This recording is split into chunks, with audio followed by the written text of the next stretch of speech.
Սիրելի հայրենակիցներ, ազգային ժողովի նիստերը արծաթ հետևող քաղաքացիներ։ Այսօր ես չեմ խոսելու ազգային ժողովի նախագահի թեկնածուի անձի եւ ազգային ժողովի նախագահի ընտրության մասին։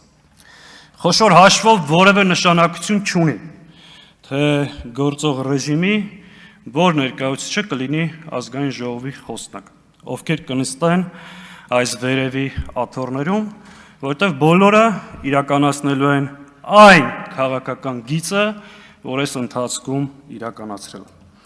Հետևաբար ազգային ժողովի անդրանիկ նիստում այս ամբիոնից ես խոսելու եմ մեր անելիքների, Հայաստանի Հանրապետության առջև կանգնած մարտահրավերների մասին եւ ամենակարևորը խոսելու եմ Հայաստանի Հանրապետության քաղաքացիների հետ։ Սիրելի հայրենակից, մենք տարիներ միասին պայքարել ենք։ Այս ամբիոնից բարձրաձայնել ենք ու Հայաստանի Հանրապետության տարբեր հրապարակներից մի շարք կարևոր խնդիրներ։ Խոսել ենք այս իշխանության բնույթի եւ բովանդակության մասին։ Դժբախտաբար մեր բոլոր գնահատականները, մտահոգությունները եւ կանխատեսումները իրականություն են դարձել։ Արցախի հայաթափումից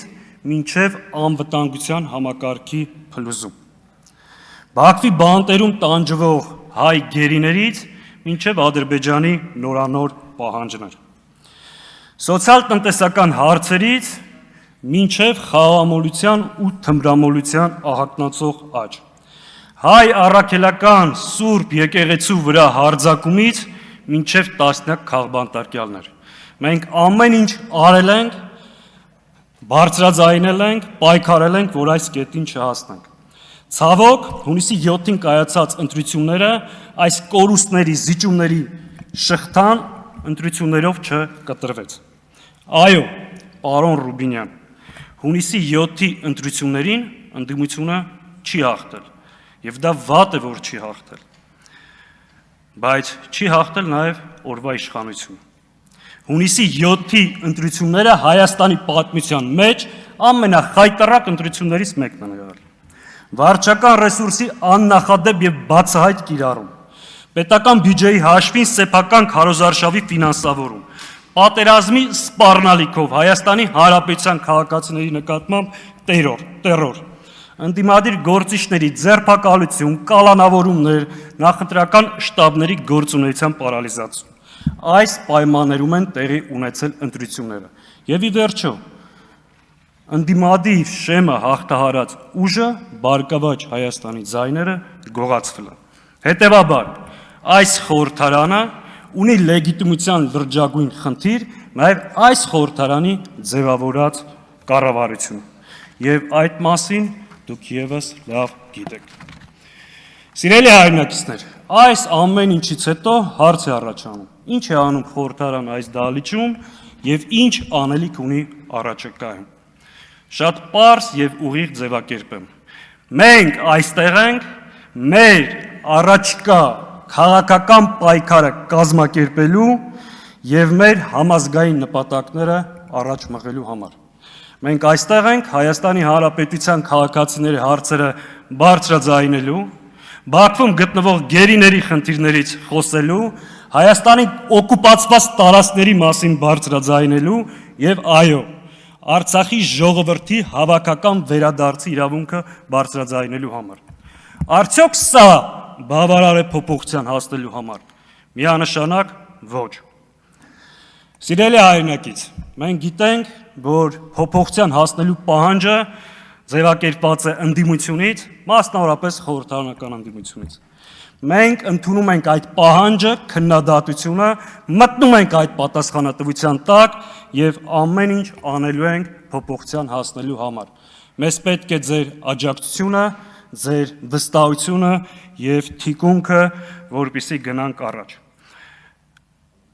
Այս օրերին Հայաստանի Հանրապետության համար համակարգային ընդդիմությունը անհրաժեշտություն է։ Դա նաև դիմադրություն է մեզ պարտադրվող արտաքին եւ ներքին օրակարգերը խափանելու եւ մերժելու համար։ Իսկ ինչ վերաբերվում է ընդդիմության եւ իշխանության տարբերության մասին, պարոն Ռուբինյան, ուզում եմ շատ հստակ լինի, մեր եւ ձեր հակասությունները, առճակատումները չթաքցնեմ, երբեմն ատելությունը անձնական բնույթ չունեն, դա ունի խորը գաղափարական հենք, դա մեր պետության անցյալի, ներկայի եւ ապագայի մասին պատկերացումներն են։ Այն մոդելը, որ դուք առաջարկում եք իրական Հայաստանի փաթեթավորմամբ Հայաստանի Հանրապետության քաղաքացիներին, դա ինքնաոչնչացման եւ կործանման ճանապարհ է։ Մենք չենք կարող թույլ տալ, որ հայկական պետությունը ունենա Ադրբեջանի պահանջած սահմանադրություն։ Մենք չենք կարող թույլ տալ, որ հրաժարվենք մեր անցյալից, մեր ժառանգությունից, մեր իրավունքներից ուրանալ հայոց ցեղասպանությունը։ Մենք չենք կարող թույլ տալ, որ Հայաստանի Հանրապետության քաղաքացուն ընտրվելու եւ ընտրելու համար ազատազրկեն, խլեն սեփականությունը։ Ազատ խոսքը Հայաստանում ոչ միայն վտանգված է, այլ գողացված։ Մենք մերժում ենք այս իրականությունը։ Մեր այլընտրանքը անվտանգ եւ մրցունակ Հայաստանն է, բայց էությամբ եւ բնույթով հայկական Հայաստանը, որը ապրում է խաղաղ, բայց միևնույն ժամանակ պատրաստ է պաշտպանելու իրեն, ով չի հրաժարվում իր քաղաքացիների իրավունքներից, իր համազգային նպատակներից, հայոց ցեղասպանության միջազգային ճանաչման պահանջից, ով չի հրաժարվում Արցախում գտնվող հայ գերիներից։ Սիրելի հայրենակից, իսկապես ընդդիմություն իշխանություն այս հակասությունը սովորական կռիվ չէ։ Սա նորից եմ կրկնում, հայկական դիմադրություն է, որը պետք է կարողանանք առաջ տանել։ Ես հավատում եմ հայ ժողովրդի հաղթանակին, հայ ժողովրդի ապագային եւ ամեն ինչ անելու ենք այս ընթացքը կասեցնելու, երկիրը պետական ազգային ուղեգից վերադարձնելու եւ փոփոխության հասնելու համար։ Եվ վերջում, պարոն Ռուբինյան, դաշնակցությունը ձեզ քաղաքացիական պայմանագրին Նիկոլ Փաշինյանին չի մեղադրում Թուրքիայի եւ Ադրբեջանի հետ բանակցությունների համար։ Մենք ձեզ մեղադրում ենք Թուրքիայի եւ Ադրբեջանի պահանջները խոնարհաբար իրականացնելու համար։ Եվ մի բան էլ ասեմ, որ հետո չասեք, չեն ասի։ Լավ իմացեք, դուք մեր ժողովրդի կողմից, ժողովրդի մեծամասնության կողմից չունեք մանդատ երկիրը նոր զիջումներ տանելու։ Դուք չունեք մանդատ անկլավների անվան տակ Տիգրանաշեն հանձնելու։ Դուք չունեք մանդատ սահմանագծման եւ սահմանազատման անվան տակ Հայաստանից նոր տարածքներ հանձնելու։ Դուք ժողովրդի մեծամասնության կողմից չունեք մանդատ